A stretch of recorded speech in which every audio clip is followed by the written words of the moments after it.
elections, the PCC and the EU.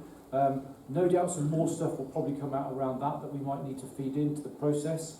But what we'll strive to do in preparation for the extraordinary annual general meeting on the 23rd of June is get the tripartite set up with the LGA and set up with the Home Office so that we can have got the offering and all of the key stakeholders kind of bought into it, so that we can then come to that EGM with the formal offering, with the constitutional changes for the vote to then take place.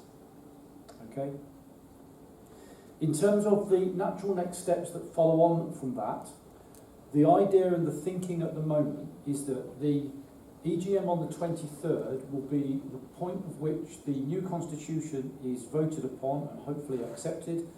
This new model is then starts to be adopted.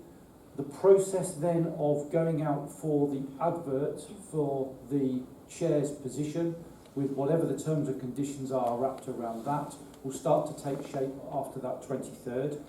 That's also the period at which we'll start, or we will rather, change the presidency. So I'll pick up the presidency from June. One of the reasons that Paul has offered to stand down at that point is because clearly the president has got a big job to see this right the way through to next April. The idea being then that the AGM that we have in September, by then the recruitment process will have concluded. The new individual, or the individual who will pick up the chair's position, will have been identified. I, as the president, will then work with that individual from September right the way through to March.